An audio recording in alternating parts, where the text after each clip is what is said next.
Hi, this is Michael Uslan. You're listening to Batman on Film.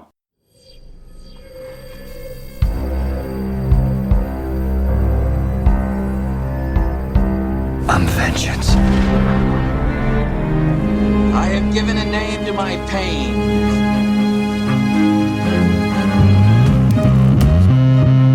The Batman. Always waiting for some Batman to save you. It's simple. We kill the Bat of Gotham. I'm Batman.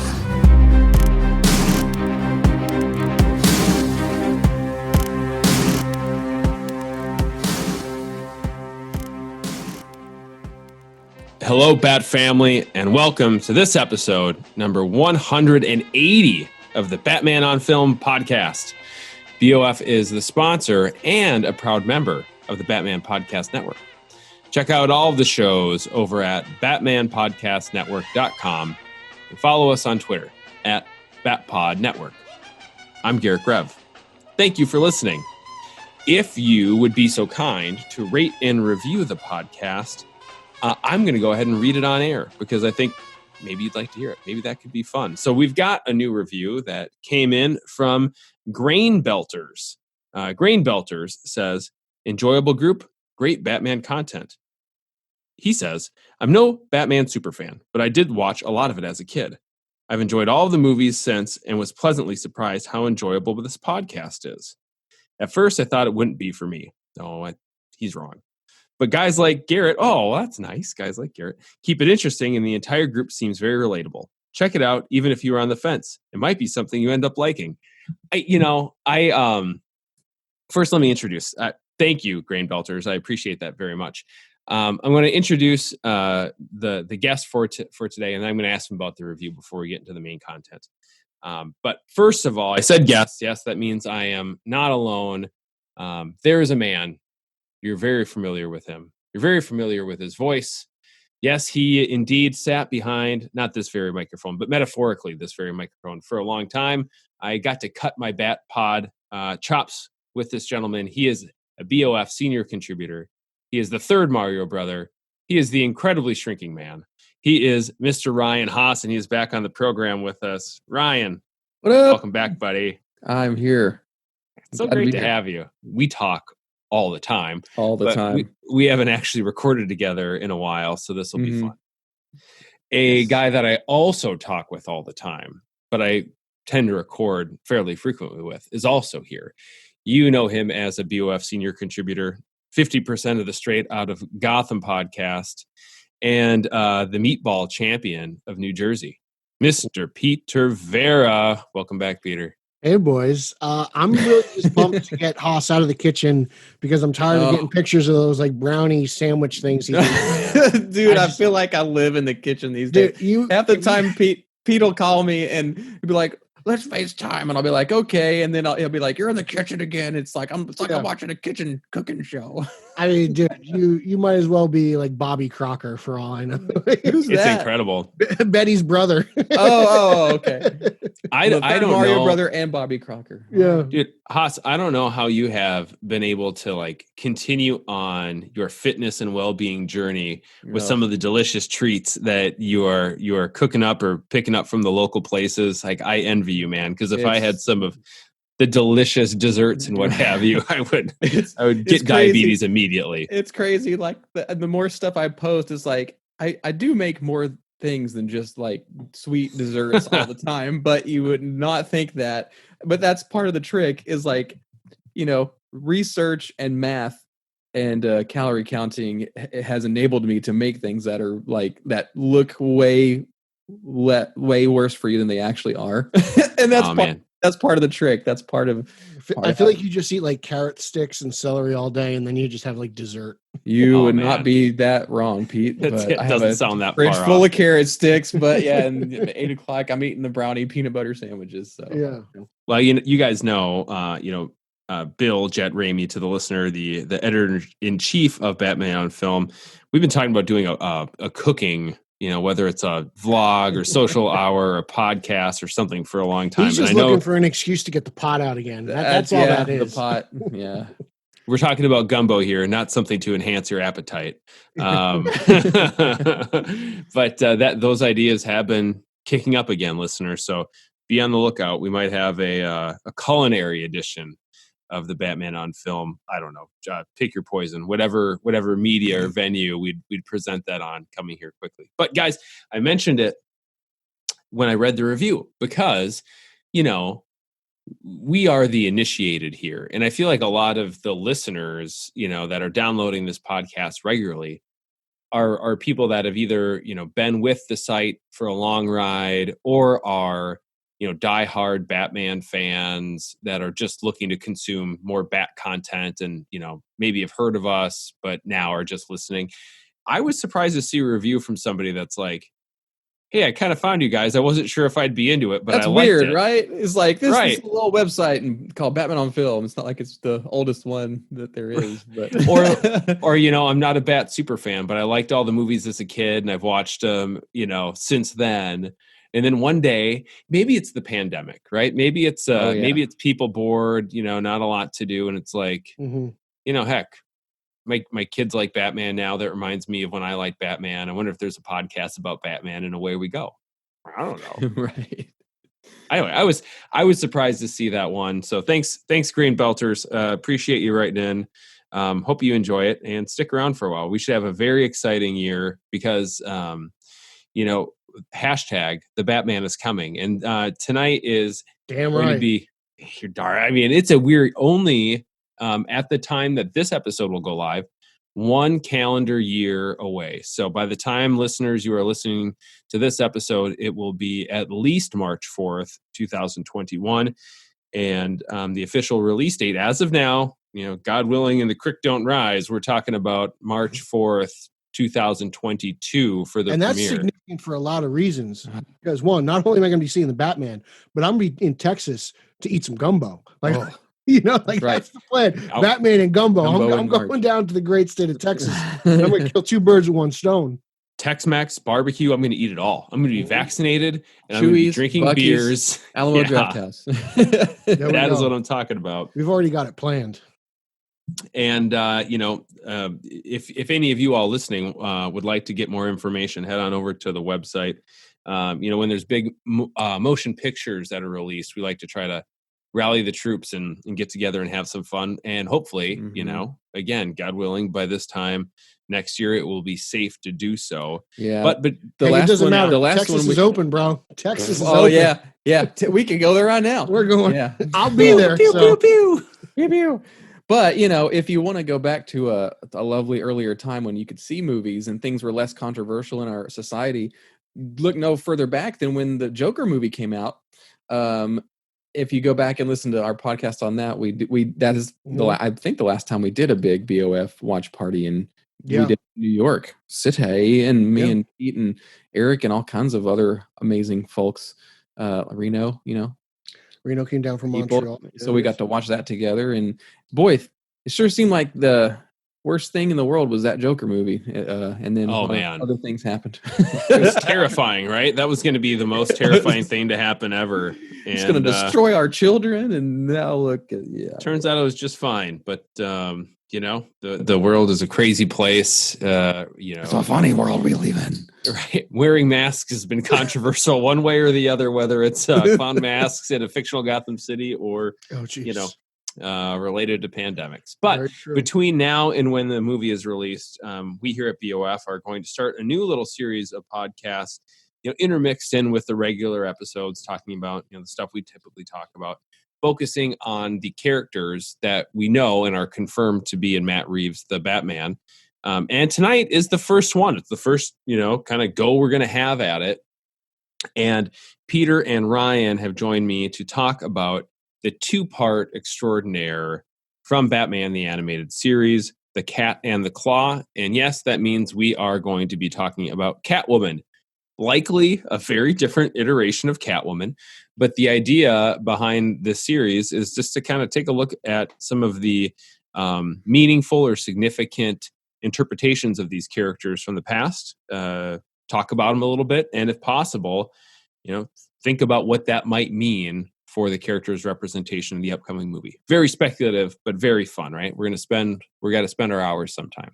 Yeah. But before we get into that, we're going to get into a little bit of news, and we're going to play a trivia game because I'd like to see Haas beat Peter at his first go I hate when these it goddamn when trivia it when it comes to what are you. Well, let's not get there too fast. Let's start with the news. 3, 2, 1. Cue music. Cue Becky. Good evening. Well, it is the subject matter. It's not Christmas, but it's the gift that keeps on giving, I suppose. It is every day there's a bit more of headlines or posts or something to really get people stirred up and excited. Of course, I'm talking about Zack Snyder's Justice League. What? Whoa. Oh, We're still talking about. Yeah, so crazy. The greatest movie that hasn't come out yet. It's the greatest But movie. it will. It will. We're It will. days away. We are recording this on March 3rd. That means we're 15 days roughly away. Maybe 14, depending on what time in the morning on the 18th it's released. But today, March 3rd, Wednesday, the 6th, yes, I said 6 chapter titles were released. Peter, you are our resident Zack Snyder super That fan. laugh says everything. I'm the Could BOF Zaddy, boys. It's so true. It's true. It's not It just is an true. act. Every text that Pete sends is. Oh, dude, I am so far down the Snyder rabbit hole. Oh. Like, I can't believe Bill hasn't fired me yet. But, People think we're kidding, but no, it like, is I legit. love BVS. Like, screw me. But I like Batman Returns too, so I can go to hell. But so what are you gonna do? So we got the 6 parts. I'm about to run them down. Tell you part Great. 1. I've only seen the part 1, which is like, okay. Well, don't here you are. dare, Batman. It's something like that. It's Don't Count on It, Batman. That's Okay. part 1. Part 2 is The Age of Heroes. Part 3 is Beloved Mother, Beloved Son. Part 4, Change Machine. Ooh. Part 5, All the King's Horses. And the final part 6, Something Darker. So these might have a couple different meanings. The part 1 was released, I believe, in the IGN Fan Fest interview. I think the first 2 parts actually were Don't Count on It, Batman. So I'm wondering where that falls. And then Age of Heroes, we know Wonder Woman says in the trailer. So we kind of have an idea where that falls. But part 3 and part 6, I found kind of interesting. Part 3,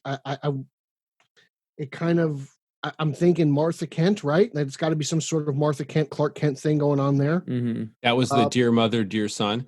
Yes, Beloved Mother, Beloved Son. Yeah, that's right. So, Peter, Martha Kent came to me just because of, why'd you say that name? But also, it just makes sense. It's whether that, I thought either could be reunion back at the farm, potentially could be in that chapter.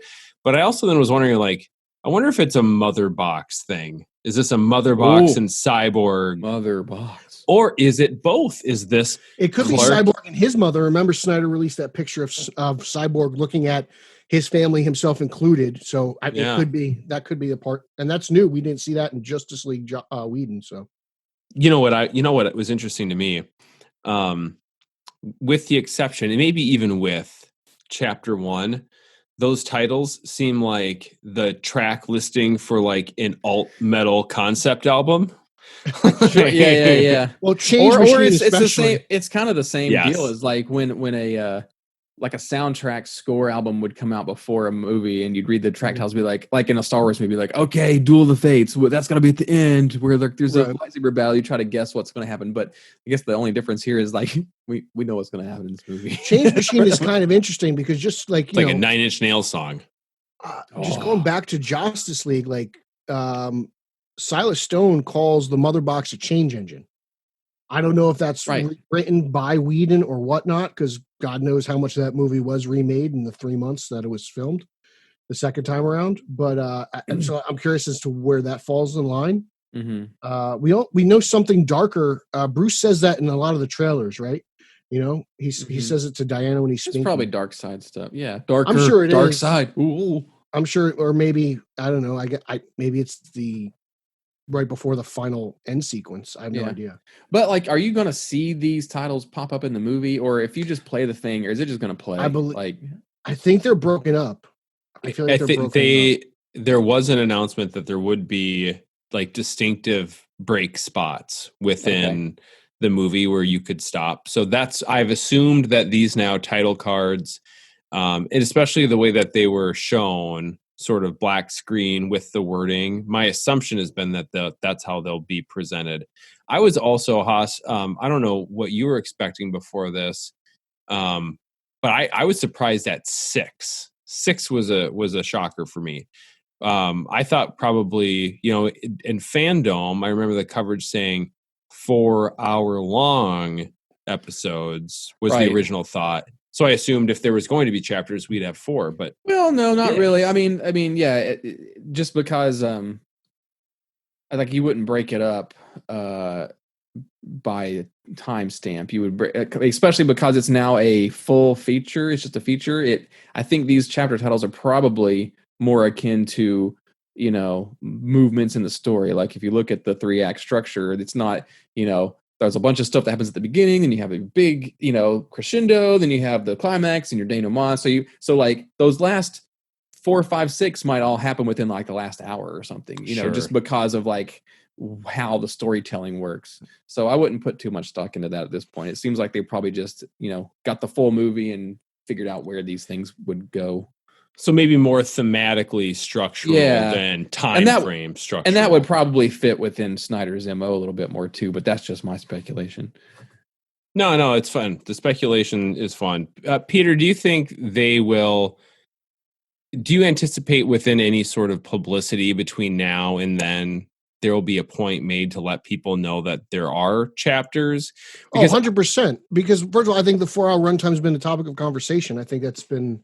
Some people have made it out to be a negative, and other people are trying to say it's not a big deal. So if you could break this up into set episodes, right, make it almost kind of episodic in a way. Parts, like the official Snyder Cut Twitter handle says 6 parts, 1 film. Yeah, that's how they're. I figured that could be a selling point for the people who are saying, "Hey, look, like this is too long for me. I haven't even watched The Irishman yet." It's a long movie. So well, you don't even have to go all the way to The Irishman. I think something, a genre film. Not the same characters, but something to think about. How many millions upon millions upon millions of people watched the Lord of the Rings movies? The theatrical version of the Lord of the Rings movies. I still haven't. Untold millions. Well, you're a weirdo. You just watch Star You Wars. literally just watch Star Wars. So. That's true. I'm very picky with my social media. It's media. It's just sports and Batman for the most. Sports and superheroes. So the percentage of people that have watched the extended edition of the Lord of the Rings movies is just a teeny fraction of what people have watched the theatrical edition, right? Mm-hmm. Because run times matter. And if people think they've already seen something, now you want to sell them on the 4-hour version of it, that could be tough. So I think the chapter thing. How long are those Lord of the Rings movies theatrically? Are they like 2.5? They're 2 and 3. Return of the King is like a good 3. And then the director's cut are more like 4-hour movies. They're all at least like 30 minutes plus longer each. They feel faster, quite honestly. Like they actually really fly through because it really helps the plot. But anyway, this isn't Hobbits on film. But yeah, I just think it's a fair comparison that a lot fewer people watch the longer thing. So I hope they do. I hope if the goal is to help this make HBO Max an even bigger success and to get as many eyeballs on it as possible, I would think let people know that there's going to be different chapters and they can watch it bit at a time if that's their pleasure. Yeah, I mean, I just don't think that's shouldn't be a huge deal here because like it's on streaming. You can pause it whenever you want. It's going to be on HBO Max. We're in the age of streaming. We're in the age of binge watching. We're in the age of a global pandemic where a lot of people don't have much to do. Like we're in a whole new world of streaming. Stuff that never ends. So like, did you just break out in song like Eric Holzman? Oh, I can sing a clip there, buddy. So yeah, I mean, I don't think it's a big deal.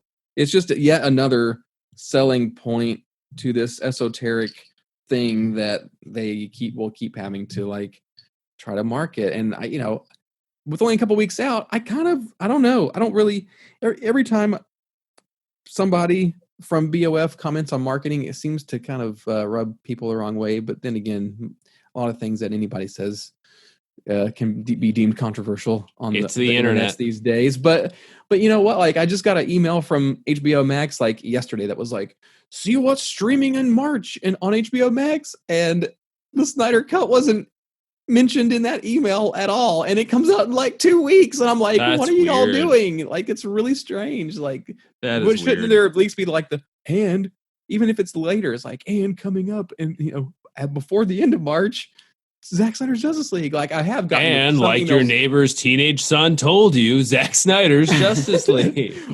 He might be referred to as a zaddy, but like, yeah, I mean, I've gotten some separate emails of just about the Snyder Cut, but it just seems like there could have been or should be more of a push. I don't know. All I know is that I do want one of those mother box burger boxes, but even that like isn't coming out. I can't get that the same. It comes after the movie, doesn't it? It's like a month later.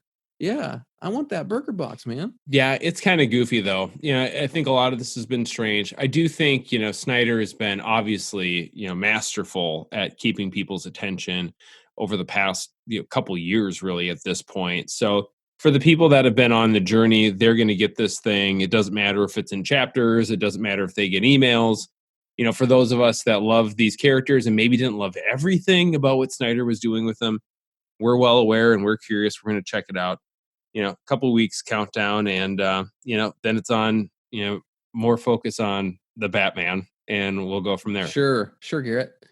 Sure, we'll see what happens. Hey, knock on wood. We're not going to talk about this movie ever again after that day. No, of course, yeah, famous last words. Yeah. Well, I do love talking about Batman, but I also love talking about Superman. And Superman and Lois was renewed in advance, so the second episode of this series didn't even come out yet. And it was already released that the CW was renewing the entire series for a second season. That announcement came out on March 2nd. So, Ryan, I know you've watched the premiere, correct? Yes, I have watched the premiere, yes. And Peter, you watched the premiere as well. We've talked about that. Yes, I did. But you guys are both behind. You haven't seen episode 2. No, I have not. I'll watch it tonight. You should do it because it's awesome. As soon as we end this podcast, it's the first thing I put on. Yeah, tonight will be tomorrow by the time we're done. So you'll watch it tomorrow. Yeah, especially for you guys on the East Coast. I am not even close to current on Batwoman, but I tell you what, Me and Pete are. I know you guys are. Deep cuts on that show.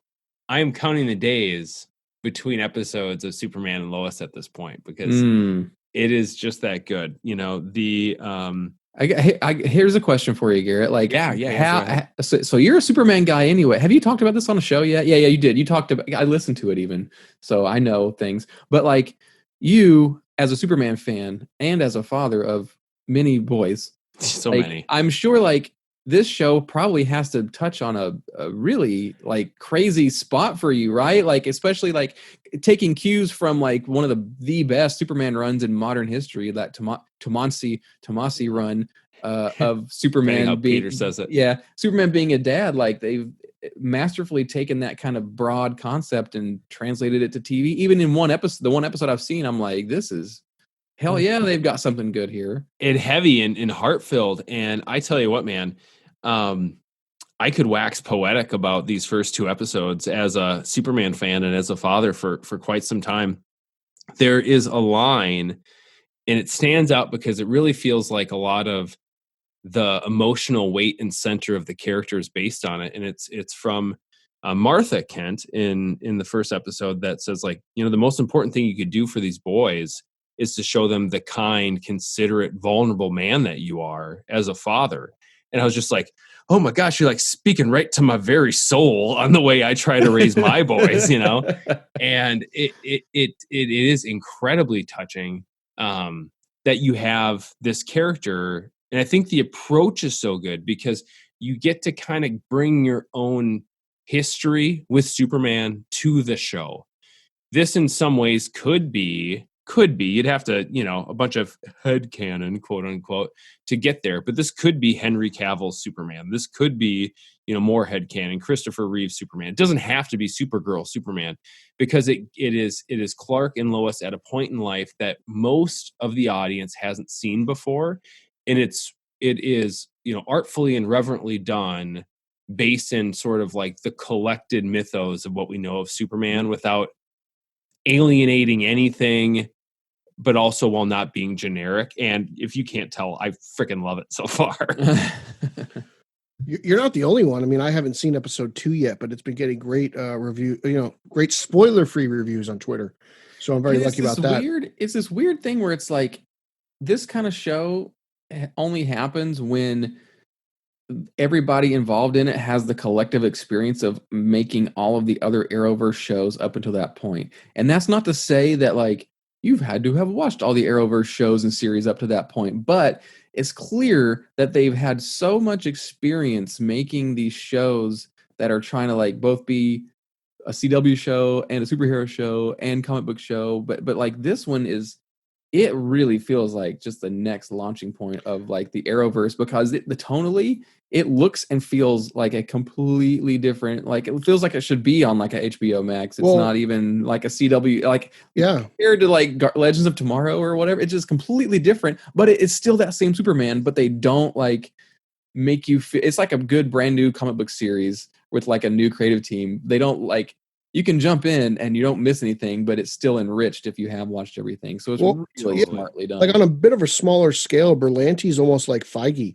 Feige had to go through how many bad Marvel movies before he created the MCU, and Berlanti had to go through how many series before he, it's kind of like the culmination of everything he's been doing the past couple of years. Mm-hmm. Yeah, Peter, you're right on with, because that was a thought that I had when I watched the new episode, is that Berlanti has this, as a creative voice, a big part of what's in his voice is this like dramatic tension that he brings to everything that he does. And a lot of times on the CW, that has manifested itself in like this, modern, the WB, teen drama, soapy, Everwood type, whatever all those shows were back in the day, right? In this, the dramatic tension is there, but it's not teen, kind of cheesy soapy stuff. It is like family, interpersonal relationships, and what's it mean to be a brother, and what's it mean to be a father, what's it mean to like sacrifice for family, and how you prioritize, and how you spend the time that you have, and how that impacts the people around you. And there's a lot of that Black Lightning too. Like there's a lot. Yeah, I've heard that similarities between Superman, Lois, and Black Lightning. Mm-hmm.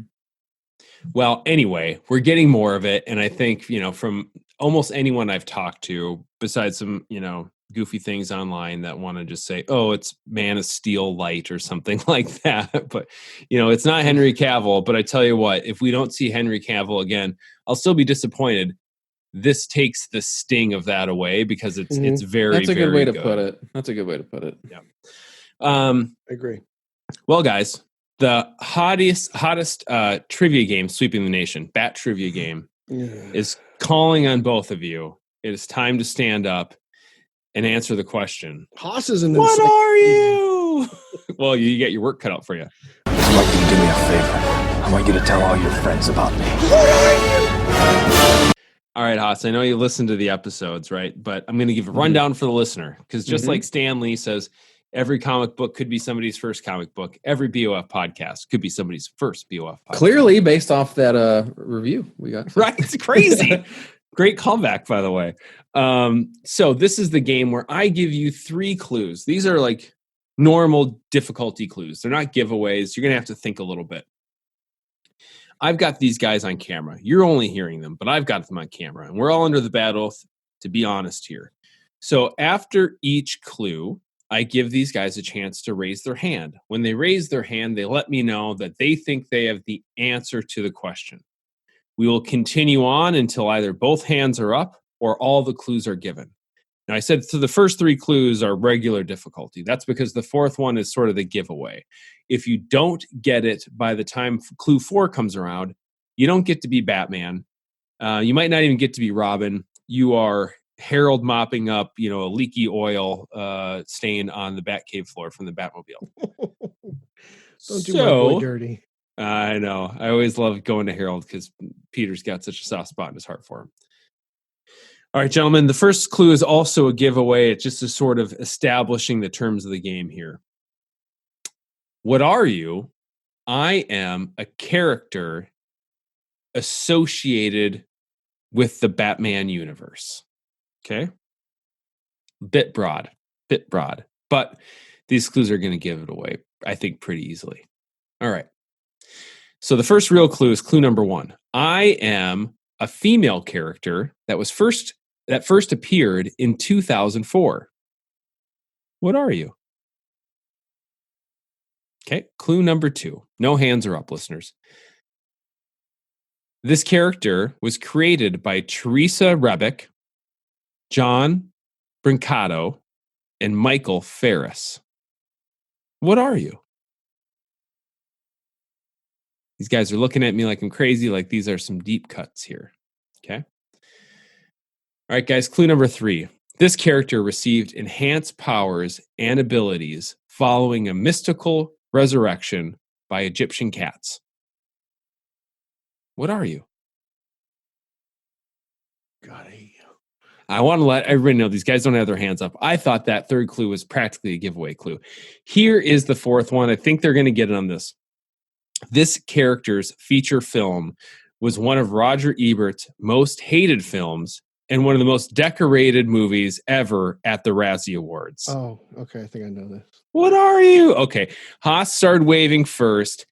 So your answer's on hold. Peter, you get the chance to go first. What are you? Who is this character? Is this the Halle Berry Catwoman? This is Patience Phillips. Patience Phillips. Yeah. Yes, the Halle Berry Catwoman. Haas, I know that was your guess as well. Dear listener, the reason I picked this ridiculous character that has only really shown up once, besides a video game, is one, because we're talking about Catwoman tonight for the Batman featured spotlight character of the episode. And Ryan Haas, you may not know, is a collector of the rarest order. He's got all the Catwoman cups from McDonald's. What all do you have from this movie here? Everything. Oh, well, I got to preface this with saying, when Catwoman 2004 came out in 2004, it was the first Batman-related adjacent movie we had since Batman and Robin in 1997. So I was like, well, I've got to support it. I've got to go out there do your part. Do my part. So I saw the movie in the theater twice, maybe. And what? You saw it I sure did. Saw it in the theater twice. I got it. I brought a date to it. Me too. I put my foot on the ground. I did not see this movie. I was like, no way. No, I saw it twice. Bro. And when I found out, I was like, okay, well, it's tangentially related to Batman Returns. Well, okay, great, But I still haven't seen it. But I got it, and I got all of the video game adaptations. So even the same version on different platforms. So that is the most Haas thing I've ever. Yeah. So I've got it for PS2, Xbox, GameCube, Game Boy Advance. Have you played all the versions? I have played the Game Boy Advance version, and I have played through and beaten the game. Well, maybe it was the Xbox version. I was going to say, I think Xbox version. I've seen your shelf. I thought I still saw some plastic wrap on a couple of those. There probably are, yeah. So one of I think it's the Xbox version that I beat all the way through because at the time it had the best resolution or something. But I've got my GameCube. For all you super nerds out there, I've got my GameCube modded to work on my PVM over here. So at some point maybe I'll have to replay because I remember the game actually not being that bad. So it might be worth going back to it. The only thing about this movie that I own is I bought it within the last 2 years is I own the comic book adaptation of the film. I've never read it. I've never seen the movie. I just own it because stuff never comes in. Like my guy at the comic shop was like $1. I'm like, sold. I've got comic adaptations for all the other movies. I kind of forgot that they're even, and it's a Jim Lee cover too, isn't it? Yeah, you know what? That's If you're a nuts. good boy, I might mail it to you for Christmas. If I can't come up with a good gift. Maybe make it a straight out of Gotham prize, and maybe I'll have to put my That's it. I'll name con in the you. hat next month. I'll cheat and get you to review my podcast. Yeah, that's the only way I can get reviews. Peter, I think, it's worth reminding you at the time, all we had was OnStar commercials and Halle Berry Catwoman. So I gave it one go. It is the only time I've ever watched the movie, though, was that The OnStar commercials are far superior. It is.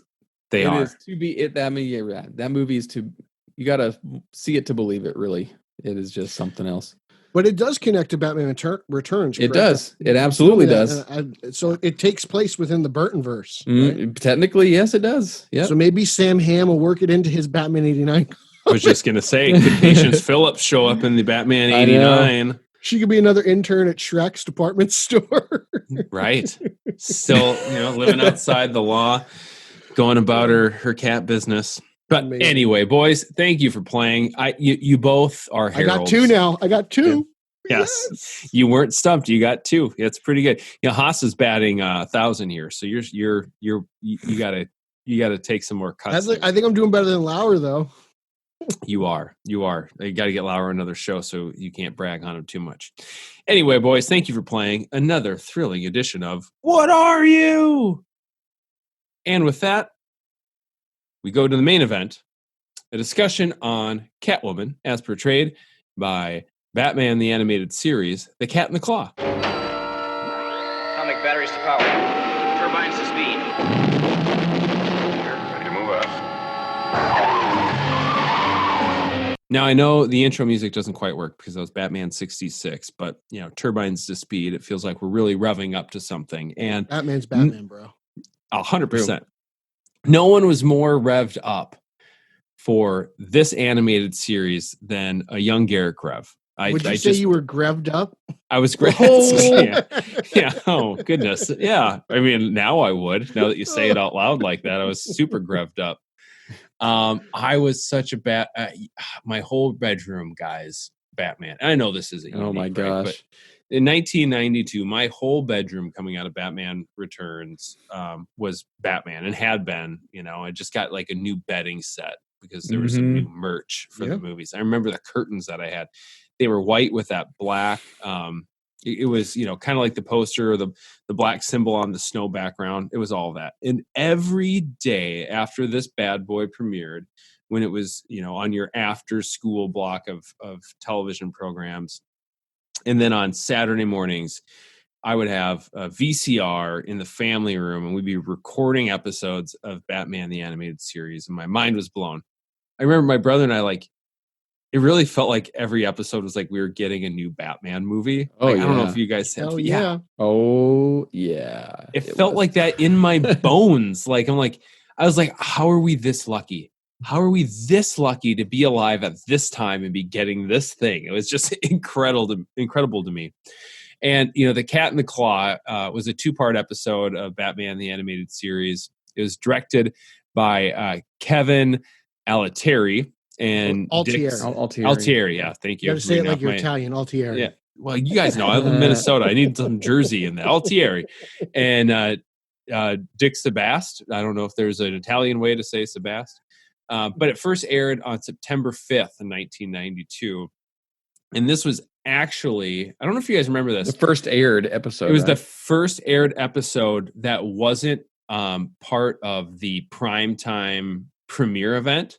Mm-hmm. So on Leather Wings was this, I think it was 7:00 or 8:00 p.m.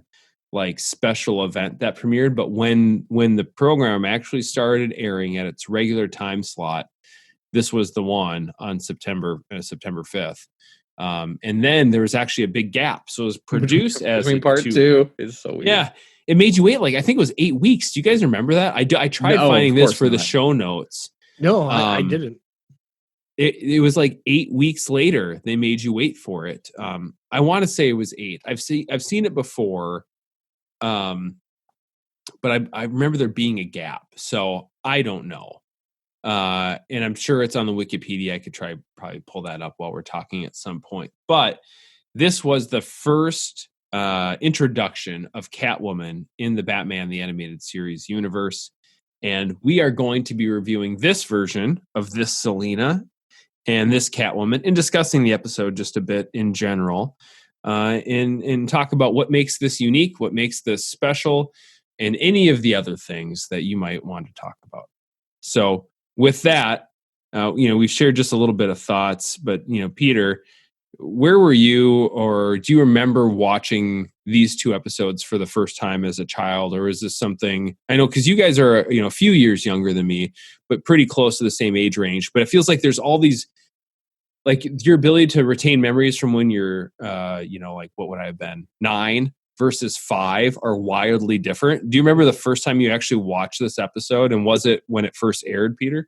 I don't remember the first time I watched it, but I remember like just animated series alone. Like I remember like, okay, she looks like Catwoman from the movie, right? As did Oswald. Like Catwoman and Penguin were, it was mandated that they look like the characters from Batman Returns. So like it was like fresh, and it was fresh, and it just all connected with me. But I this episode in general is just, as I've rewatched it a few times now, I'm like, man, they just nailed Catwoman like from the get go. Her creeping up that building, and one of my favorite parts of this episode is Isis. Like I love what Catwoman does with Isis, and how it's actually not really Catwoman committing the theft as much as it is Isis. Like all Catwoman does is crack open the window, and Isis sneaks in over the lasers, and she steals the necklace, and that's where it all snowballs and starts from there. So that was like my favorite part. Yeah, not only that, but Isis gets to be if you're watching this, the first part of the season premiere or the series premiere, it was really the first, not person, but individual that Batman saves from certain death. Was the cat Isis. Is about to be run over by a truck. Batman heroically leaps out into the street, saves the cat, and then Catwoman blows a little cat whistle. Yeah, falls in love, blows a little cat whistle, and Isis scoots up a storm drain or a downspout or something. Yeah, very Tom and Jerry of her. Yeah, it totally was. And it really sort of just kind of established a lot of the feel for what the animated series would be. Fairly straightforward, obviously a lot of noir influences, but like could bend the rules of reality a bit to be just a touch cartoonish without going too over the top. But you could have a cat that is a cat, assistant cat burglar, and can shimmy up downspouts and things like that. The show just like towed that line so perfectly throughout. Like it was the perfect balance, really, of just hyper, just upset, just not even that, but it towed the balance of just being like absolutely ridiculous to the point of like pretty much serious. And it's great what that creative team was able to get away with for a kid's show. Like, because you could say it's not really a kid's show, but it does have like cartoon elements of it that would fall in line with stuff like Looney Tunes and other things. I know. I mean, you're absolutely right, Peter. And I could talk about, my kids, but I talk about my kids on here all the time. Haas, I happen to know for a fact this is a favorite in the Haas household, and your daughter is a huge fan of this one. Oh my gosh. Share a little bit about that, and then since I know this is on repeat all the time, it might be good to start with a general overview of the plot. If you wouldn't mind providing that for us, that would be a delight. Well, yeah. So, yeah, since we've been in pandemic times, and it's been the perfect opportunity to run through all this Bat-related media with my daughter, and she's become a gigantic fan of this stuff, since she's been introduced to the world, basically. So she's 3.5 now, but since last March, we have watched the entirety of Batman 66, Teen Titans Go, and the animated series as well. We're on the new Batman Adventures. We're almost done with the new Batman Adventures, and then once we're done with that, we'll move on to Batman Beyond. She's already watched half of Batman Beyond. She pulled it off the shelf one day and got into that for a couple weeks before I was like, okay, yeah, we got to get back to Batman 66. We got to keep the order going here. But on our everyday, because normally, when we sit down for dinner or whatever, it's like, okay, we're watching the the newest episode from the disc. We're watching the Blu-ray, but when it's just the everyday, like, oh, I'm doing something in the kitchen, making brownies or whatever, and, and she wants to watch Batman, and I'll just pop it in on Vudu or whatever on streaming,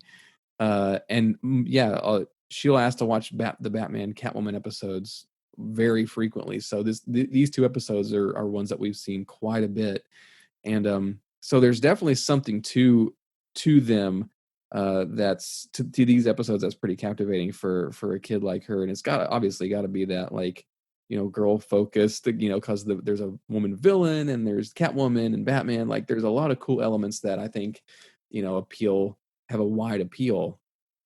But like, basically, yeah, I mean, it's a two-parter, so it's got more meat to it than most episodes do. So you've got Batman, you've got Catwoman, cat burglar going around, but then you've got this mysterious Red Claw terrorist that Gordon thinks must be a dude.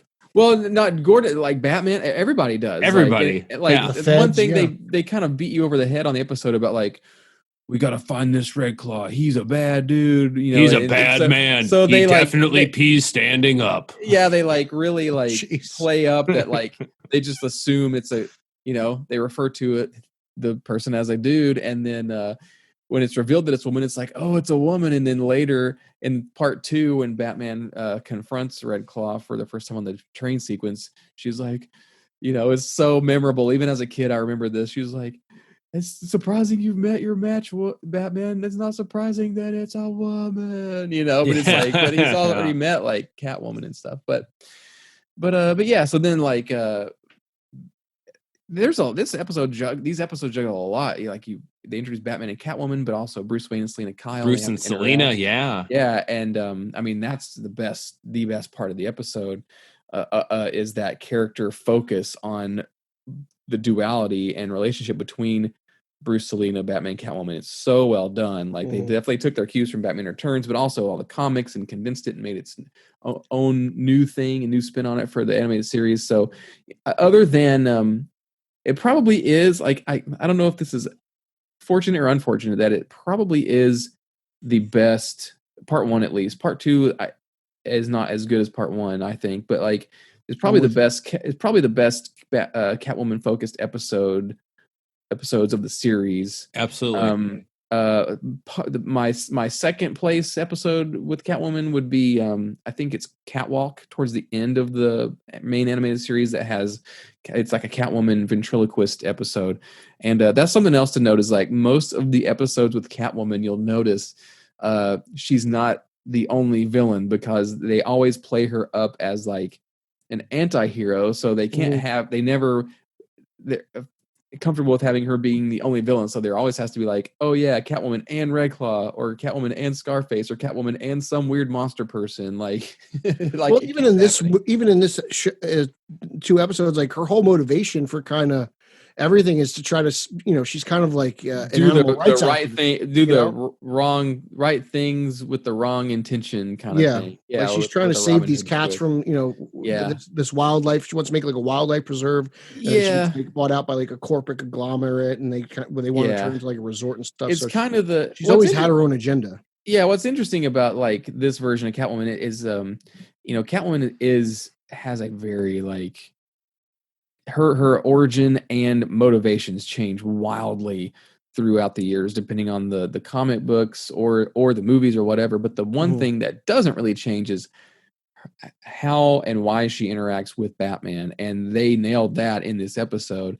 And in the animated series, they do keep that like animal focused slant to it, which is fine. Like, I kind of doubt we'll see that so much in Reeves Batman, but and we didn't really see we kind of, it was an element in Batman Returns, and it wasn't really an element at all, like in Rises and into the Dark Knight Rises, but here, like, it kind of works, and like you were talking earlier, Pete, like having the cat partner that does the extra like espionage things for her is a cool touch. And the animation is so great there at the beginning, where you see the reflection in the mirror and the score. I get this probably has some of the best score work in Walker. any episode. Like it is so that Yeah, Catwoman that's really theme, saying something. I know it is. That Catwoman theme is so iconic. And your question earlier, I'm rambling here, but Garret, your question earlier about like, do I remember seeing this episode specifically? No, but I totally did. I was like 4 when the series premiered in 92. It was 92, wasn't it? Or 93? Yeah, it was 1992. 92. Yeah. So yeah, I was 4 when it premiered. But like I definitely recorded the episodes on VHS. Like I remember recording the Joker's Wild episode. That's the one. Oh yeah, because I've got that because it was like Fox Action Theater. I've got like all the commercials and stuff there with it and everything. So, and get this, like as we were talking, I remembered this. Like, my daughter loves this episode, but my sister loved it too. So much so that she named her cat Isis. We each had a cat. Fantastic. My cat was called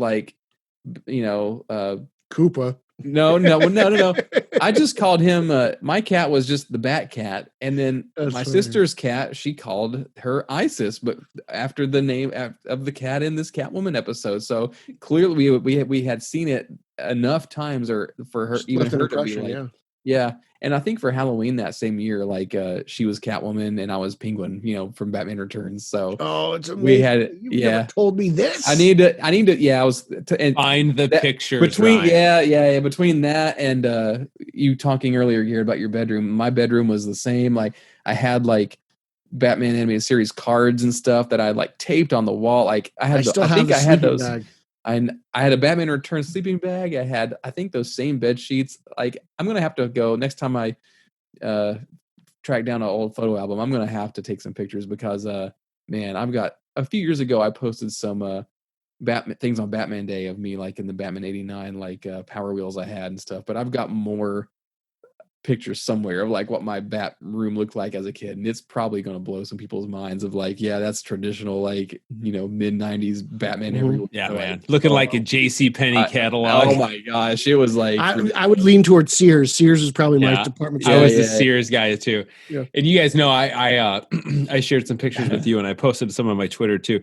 I went back and looked through a 1992 Sears catalog. Oh my gosh, Batman Returns. I had this. Yeah, merch, and I must have had a '93 one too. These were at my mom's house. She still has these catalogs from back in the day, right? That's and I saw a lot of the Batman animated series merch too. It's quite the trip. It made a huge impression, and it's sort of Peter. I wanted to get your thoughts on this. Ryan sort of gave us a good look at the plot here. We meet Selina Kyle, who is elegant socialite, blonde-haired Selina Kyle. Mm-hmm. That's something that always, stands out to me when I rewatch these episodes. Just how specific of a take on Selina this is. Catwoman feels very familiar. Selina feels a bit different from what I'm used to. Any thoughts or from you, or like what did that feel like for you when you watch these episodes or when you watch it getting ready for the show? For me, like it really, like as a kid, like I said earlier, it really connects to the movie. So like I feel like this takes place after Batman Returns. It's just the scene where Bruce is almost being auctioned off and then he meets Selina for the first time and he's in awe. Like it almost reminds me of the ballroom scene. The aloof, like, yeah. Just slightly different in how like Bruce kind of like falls for her there. And like, the whole like mistletoe scene in Returns, it gives me like the same kind of vibe as I watch it now. And I'm just like, wow, like I can't believe how like mature in a sense it is, it really kind of like, it plays to the both sides, like Hoss said before. Like Bruce Wayne is kind of loofy, but then Batman is so stoic and stern, and it's really cool. And then it leads you into like one of the greatest Batman car chase. It's not even a car chase, just action sequences really of all time. Good. These guys are shooting Tommy guns at cars. He hops on top, and then he batarangs the wheel so that the car flips over, and then it leads you to a really great scene with Batman and Gordon, which is like I feel like one of the most definitive Batman and Gordon moments ever. Like Gordon's like, go get those guys, they're dangerous. And then he like walks out in front of an alley, just stands right out in front. Batman creeps up from behind him. Comes out from the darkness. They have a conversation, not looking at each other, and then Batman grapnels away. Like he's gone. I was like, that's what I want in a movie. I don't ever want Batman and Gordon to ever meet face to face. I want them to talk like back of head, like something like that. Well, and even the way that scene starts is just pitch perfect too, where it's like Bruce Wayne is aloof and is like, "Oh, I'm delighted. I have to." He's smitten, but then they're like, oh yeah, we'll have to do that. And then they look away and they're like, oh, look, there's something going on outside. And then they look back and they're like, hey, where'd he go? And then boom, he's Batman. And there's no score in that either. So to me, that made me think the vibe to me was like the trailer for 89, like that original trailer where it's just like clips where there's no score. It's like, what do you do for a living? Boom. And it just like cuts to Batman. It's like that same kind of vibe. It doesn't seem like that was intentional, but it does seem like it was intentional to not have music and just let the scene play out. And that's kind of something that I don't think that you would see a lot of in animated shows like of that era. They normally would be overproduced or have too much music and to get you hyped up, but like this is where they just kind of let the storytelling play out. And it's this was on the air the same time as the Animaniacs was on the air, right? Like loud and ridiculous, like 90s kind of a lot of the same people working on those shows. Yeah, like both Warner Brothers projects. Absolutely. Well, Haas, I was going to ask you, obviously we've got a specific take on Selena Kyle. I was curious here, and this is where whenever I say this, I use a goofy voice because I don't like the term, but headcanon. But when you think about this Selena Kyle, this is a wealthy socialite. She has her assistant. She has plenty of money to try to buy land. Mm-hmm. Did you ever get the feel that this was like, started from the bottom, now we're here, Selena? Or was this Selena that's been born into wealth and luxury and, just has this affinity for cats and burglary out of boredom or something?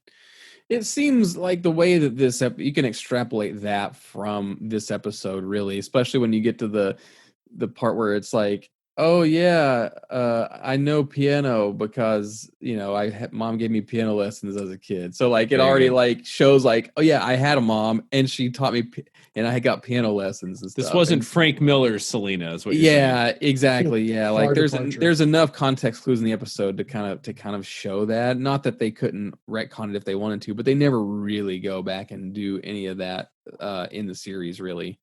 So. Peter, I agree with you. I think, for me, when I watched it, again, being like, I think Haas maybe 4 or 5 years older than you, like 4 years older than Peter, 3 years older than Peter, somewhere there.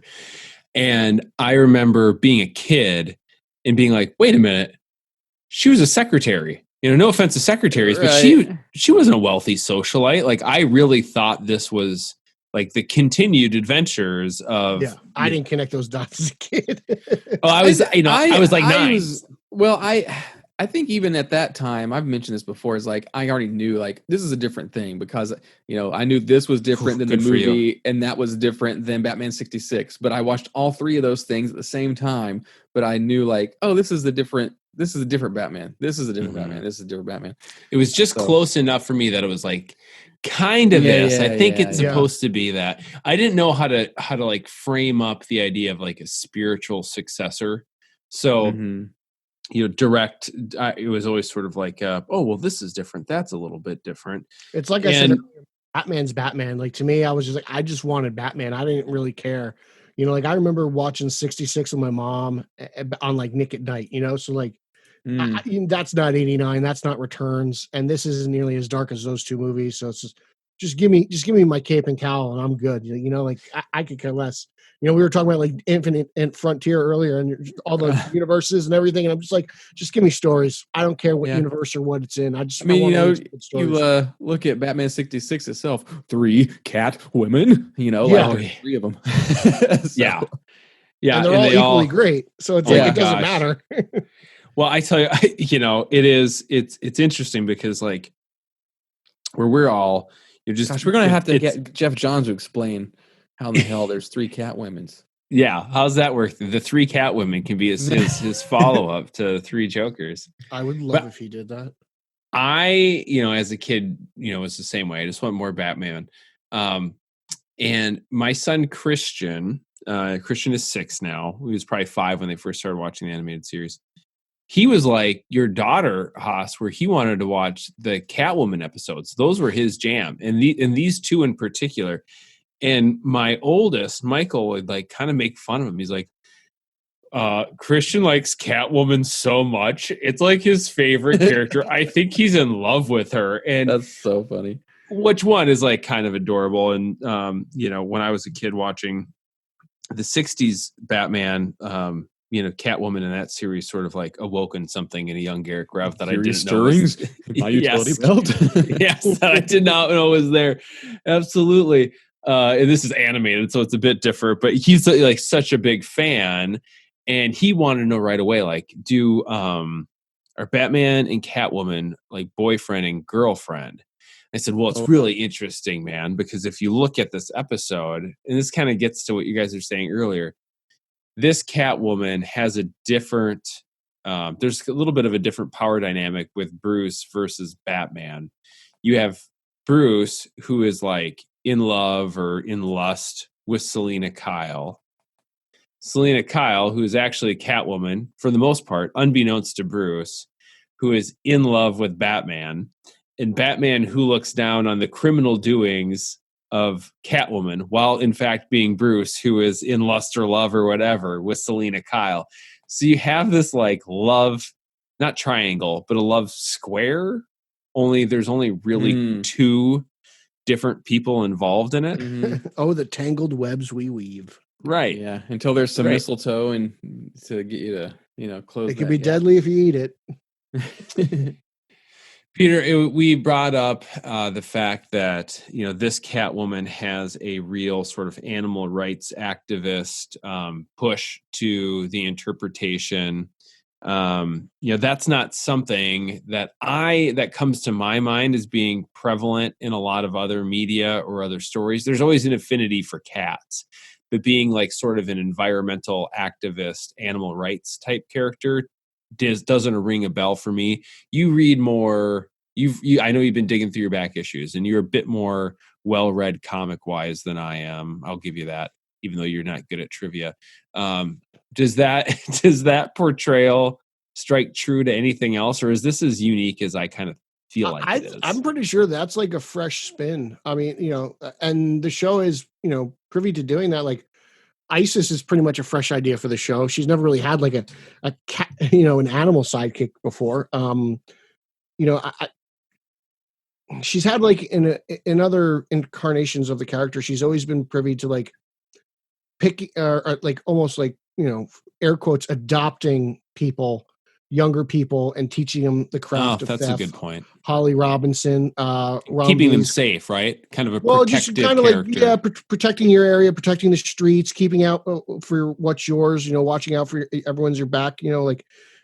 Protecting your quote unquote family. Ron V's Catwoman is doing something similar right now.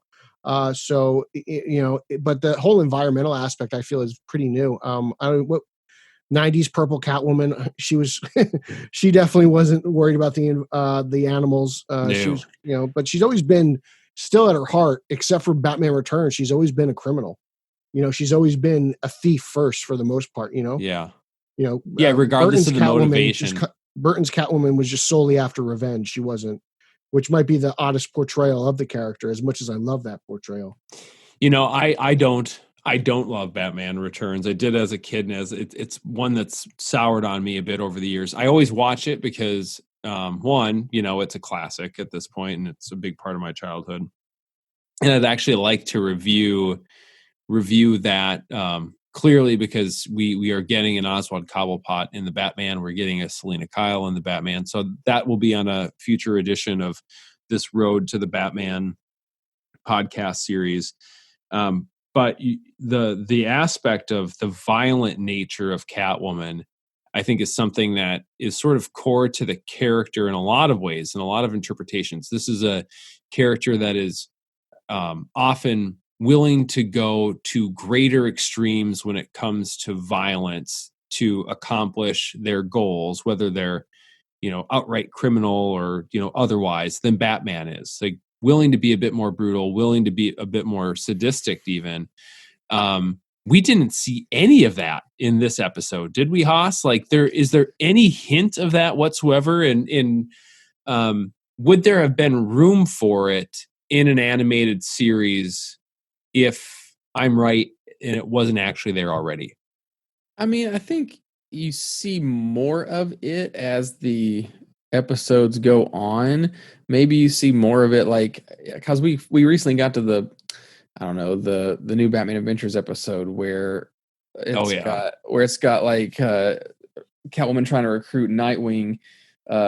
She's moved on from Batman. She tries to recruit Nightwing to be a partner in crime, and then surprise, surprise, she was out for herself the whole time. Like, so it kind of comes out a little bit more there, where she's less of a love interest and kind of more of a in it for herself kind of thief kind of thing, and she can turn on a dime a little bit more in that version of the series. So she is a bit more villainous. I was going to interject to say Christian is not in love with that. My now 6-year-old is not in love with that version of Catwoman. That is in my household known as white face black suit Catwoman, and we do not tolerate white face black suit Catwoman in this house. When on HBO I love Max, that design. Oh, they are not fans whatsoever. It's gray suit all the way, just like in the middle era of Batman Catwoman. That's the one the boys are into. But yeah, so I think you're right, Haas. Even if I think through, going on to the Tiger episode, sort of like the Island of Dr. Monroe type. They keep she's the a bit same more violent there too. Yeah, but in terms of her interaction, like with Batman and stuff, they keep it pretty smooth throughout the whole thing. Like it's like, she's out to do her own thing, but it's still illegal. But there's somebody out there doing worse things than what she's trying to do, and so Batman has to be caught in the middle and kind of, be the one that has to clean up everybody's mess at the end. That's kind of like the rinse and repeat Batman and Catwoman's episodes, for the most part throughout the whole series. That's a good point. And, you see this character, utilize weaponry to be violent, just a teensy bit. Peter, I think you were talking when we were before getting ready to hit play. Catwoman spends a lot of time in oversized air ducts in like ventilation shafts in this episode. And there is a particularly mustachioed henchman that gets on the pointy end of some of her weaponry. And I think does she actually draw blood? She throws the little cat shape. What do you call them? They're like sharp jumping jacks type things. Yeah, those things. I don't know what they're called. Cat drops, something like that. Yeah, that's however you. There's probably an Italian way to pronounce those as well. But is that as violent as things get in this episode from either Batman or Robin? I know there's some gunfire from the Red Claw there's gang. a couple explosions, but I mean, the explosions and the guns have got to be like that's about it. But I mean, she's almost very spy-like in this two-parter. Like, she kicks off, stealing that necklace in the beginning of the show, and then her whole motivation is to, find out what whatever that, I forget what the name of that company is, what they're doing with the actual land, because it's kind of Multigon. Multigon. Like she's like, it's in the middle of nowhere, it's pointless, it's only good for cats. And then she's like, what are they up to? So we'll take care of the cats one way or another. Yeah. Nice. Another evil mustache guy. Oh, there's so many mustaches in these episodes. It's really pretty funny. But like, did you guys, when you guys are watching this, like, when you see Red Claw, you're kind of like, I'm getting like Talia vibes from you, like it's like she's got that whole like, I don't want to say cult. What's it called? Like, just, I don't know, leader vibe to her. And she's that tough individual. And I'm like, doesn't take any nonsense. Yeah. I was kind of like, why didn't they just use is Red Claw an original creation for this show? Like, I wonder why they didn't use Talia to begin with. Like, could they not get the rights to that character or something? I don't know. It's very interesting to me. And did they want to introduce, race first? Maybe they had like a larger plan, right? Because in the series they do introduce Talia first in other episodes, and they slowly introduce her, and you don't really know who she is, and then eventually they get to Ra's al Ghul. So they do kind of. Oh, good point, Haas. You're right. Some cool continuity with that. So. Well, Catwoman a lot of times is predicted or projected as.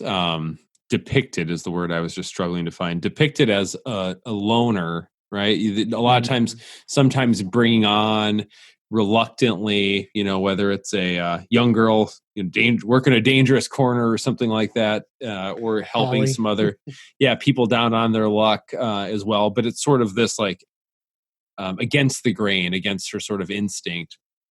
In here, she has Selena Kyle has an assistant named Maven throughout the 2 episodes, eventually leaves because they find out that the Red Claw terrorist organization was after both of them. And she's left alone again.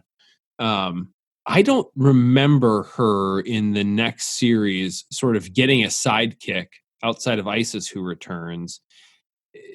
Is this where she stays more of that sort of loner character for the rest of the animated portrayals, or am I missing something from an upcoming episode chronology wise? I was with you. I was like, oh yeah, Maven. I remember even from these 2 shows, and I'm trying to figure out where her first and last appearance was. I'm looking it up right now. If Maven ever comes back, Maven is Scratch Fever. Yeah, Maven is in the next one. Yeah, but I don't think she makes an appearance in the New Adventures. I think this is it. Right. Which I thought was kind of cool to have her like almost have like a legitimate sidekick, right? Like she has a business partner, or whatever, and she knows Selena's Catwoman. It's not like Selena's hiding this from her. Like she changes in front of Maven. Maven knows she's doing all these illegal activities. It's like, don't mind me, just putting on my going out suit. Yeah. Well, yeah. And then it's a kind of interesting extra wrinkle they do have. Like, everybody knows she's Catwoman. Bruce Wayne knows she's Catwoman. The police know she's Catwoman. Don't put on the outfit again. Yeah. So, it's the whole thing of like, well, she's got to be Catwoman to solve something or fix something. Kind of like Batman, but, without the go ahead from the police. So that's kind of a cool angle that they kind of get later on. I like that. I do like that. Well, in the relationship to Batman, so important. We talked about sort of the love square and the charity auction. I think she pays up like, I don't know, 10 G's or something for the date with Bruce, and then Bruce is sort of the one that's chasing her for the rest of the 2 episodes after she initially said she's going to pony up the money, and does. But at the end of this, Batman and Catwoman have been through this big adventure. They've fought terrorists. They've done the whole thing. Batman doesn't want her to be arrested, like a common street thug or a common criminal, and instead kind of takes a moment with her separately. And Catwoman asks him, like, do you care or not? And he says, of course I do. And I think it's at that point she leans in for a kiss. And old Batman, he doesn't kiss her. He takes the opportunity to slap the bat cuffs on her and says, like, I think it's more than you'll ever know, or more than you can ever know, or something like that. And it sort of is that sets up this will they, won't they? They might have had a quick smooch at some point earlier in the episode, but it kind of sets up that moonlighting-esque, are these two going to get together, or will they always be at each other's throats, so to speak? And, for introduction to the character, even in the second part, I thought that was a nice way to establish, what that relationship looks like, while still, clearly giving you there's some feelings behind the goings on. I think, like, all these things, I bring these up to sort of, ask the question here. Said the point of having these conversations is to be a bit speculative. Is there anything, Peter, as we discussed it, that you think in this portrayal of Selena and Catwoman that you could see making sense in Matt Reeves' feature live action motion picture, The Batman? Give me, if you could start with, what do you think actually could make the jump into that portrayal, if you would be so kind? I think the kind of like socialite facade of Selena Kyle could be interesting, whereas, she plays, because it could almost mirror Batman, like she plays up this persona in the public to throw people off that she is actually this really incredible cat burglar. I would find that interesting. Do I think Reeves is going to do that? No, I don't think Reeves will do anything like that. But I think it could work in that world. I think it's a very grounded world, and if it could work for Batman, why couldn't it work for Catwoman? Yeah, and you've seen there's some stills.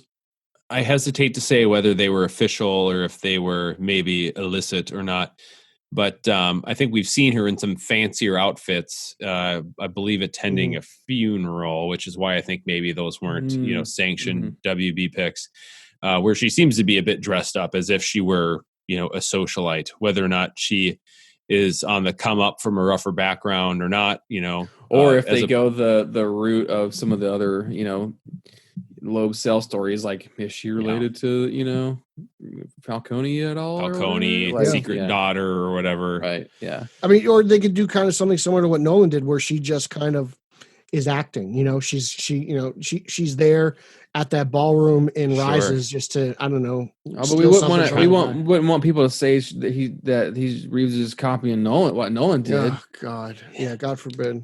Nolan did it first, just like remember Burton did it first. But it's cool. Let's just steal direct lines in A Dark Knight Returns. Finger did it first.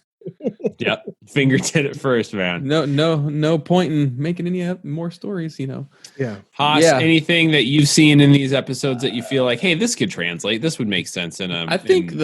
I think the thing that I'm most interested, that I was surprised to see develop so well and would definitely want to show up in the movie, is that, and I think the other films have done a good job of this too, is just that Catwoman brings out a side of Bruce Wayne and Batman that you do not see in any other context. Like even in these episodes, the way that Bruce Wayne like acts and reacts to Selena Kyle, you don't see. It's so refreshing and interesting and different compared to the way you see Batman behave and operate in pretty much any other circumstance. Like you see freaking Bruce Wayne blush. That's a great point. You don't see that otherwise, and you don't even see it with other female characters. I was going to say exactly. Thank you, Peter, because it's not a male female thing. It is a character thing. Exactly. It's not that this Bruce gets all tongue tied and kind of like, ooh boy, I like the cut of your. This is the dude. This is woman. the dude that's used to being the fake socialite playboy, and then he interacts with Selena Kyle, and she's clearly different because it throws him off. Both Roxy Rocket has never got Batman smitten. Oh man, that was so good. But it throws Selena Kyle is the person that throws off Bruce Wayne and Batman, and seeing Batman get tripped up is like a thrill sometimes, because you're used to Batman being the stoic expert badass, but to see him that's what that feels like. It's fun. Right. And we already have seen a little bit of that, in some of the brief shots we've gotten in that first trailer for the Batman. And I just can't wait to see more of that interaction between the two of them. That's why that dynamic is so great, because it's just no other character, like you said, no other character does what Selena Kyle Catwoman does to Bruce Wayne Batman. It's such a fresh thing to see on screen, on paper, in animation, and it always seems to work, no matter what iteration. It worked in Rises. It worked amazing. In Batman Returns, it works amazing. In 66, it worked amazing. It's always the best part of the whenever the stories happen, it's oh, this was good. So. It's while Talia might love Bruce Wayne Batman the most, more than anyone else, his counterpart, his significant other, is always Selena Kyle. Yeah, she does it like such a creep, though. It's hard, she's let me drug you and rape you and then have your child. My beloved. Yeah.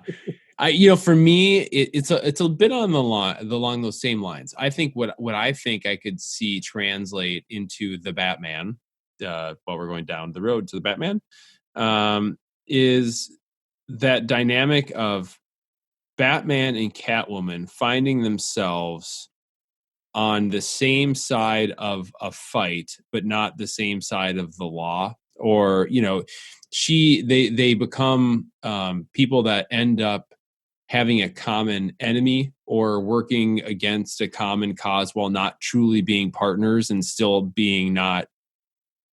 having a bit of being at odds between the two of them. Matt Shrek Bane, yeah,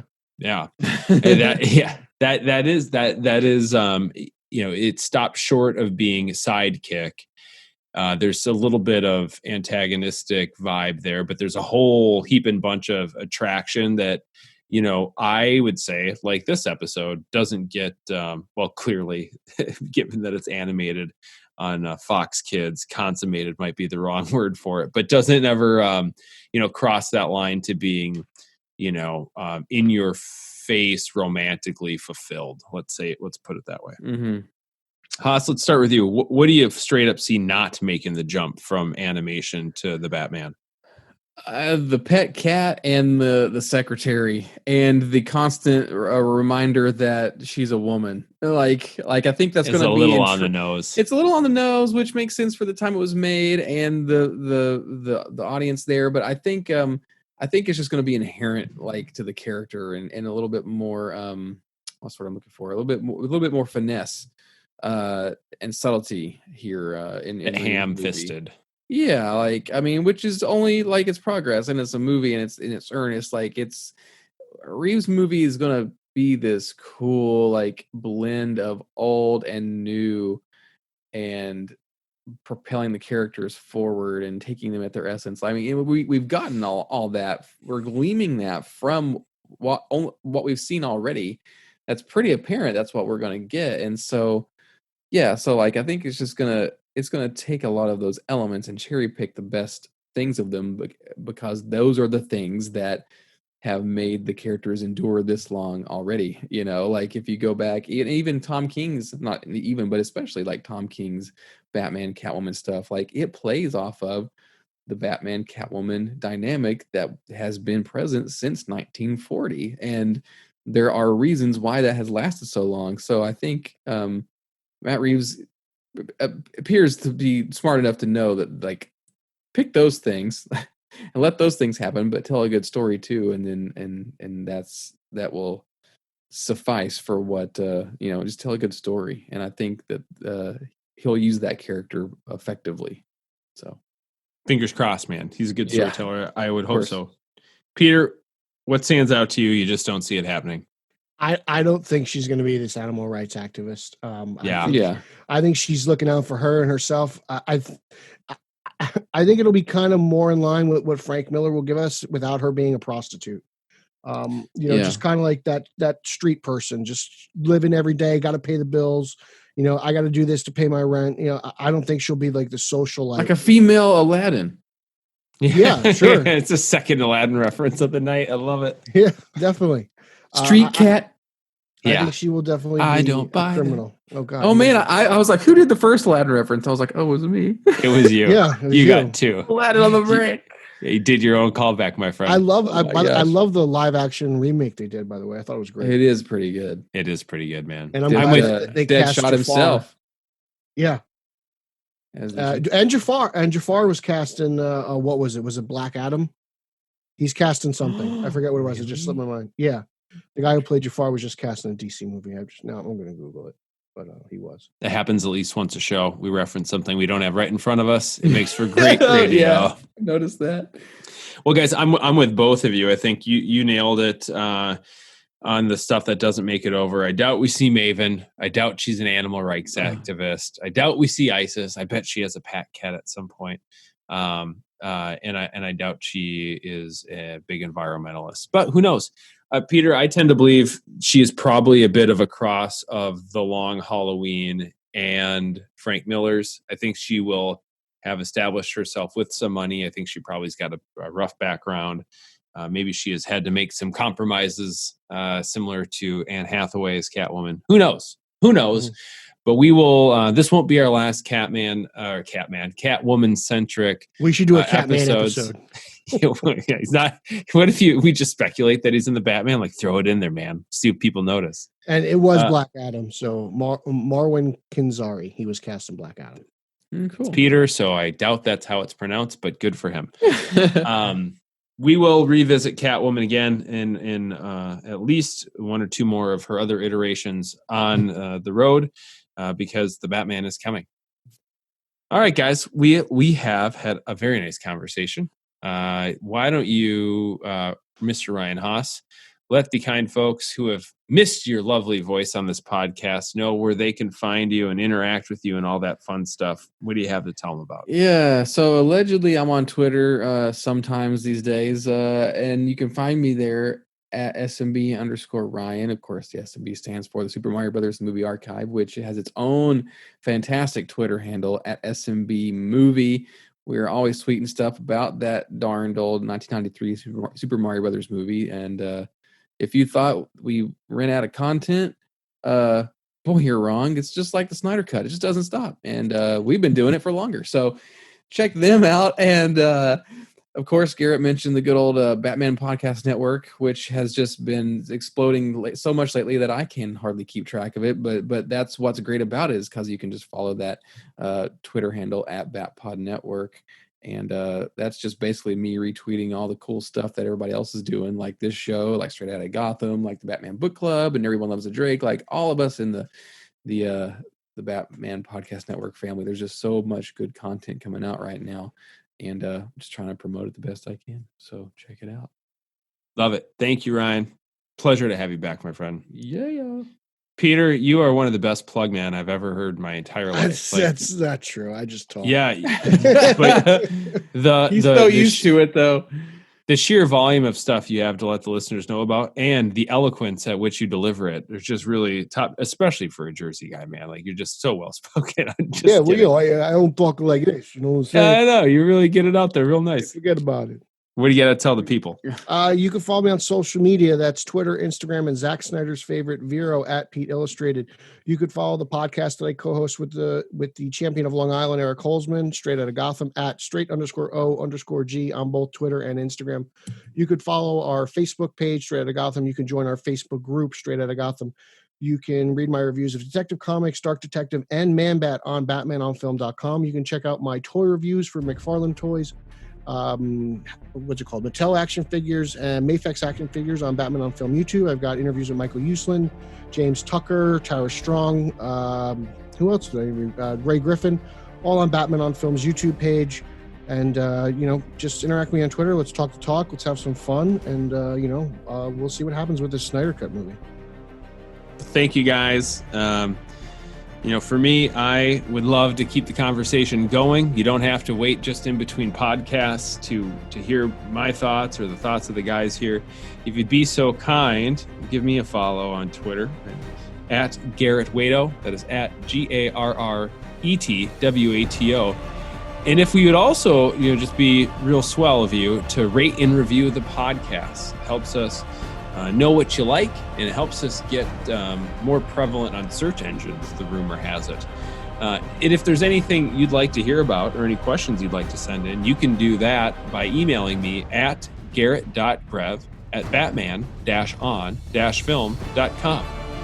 That's garret.grev@batmanonfilm.com. And remember, dear listeners, it's not who you are underneath. It's what you do that defines you. Thank you for listening. You have been listening to the official podcast of the one and only Batman on Film website. On Twitter, follow BOF at Batman on Film and the Batman Podcast Network at BatPod Network. For Jet and everyone at Batman on Film, I'm announcer Rachel. Thanks for listening to the authoritative, definitive, the original Batman on Film.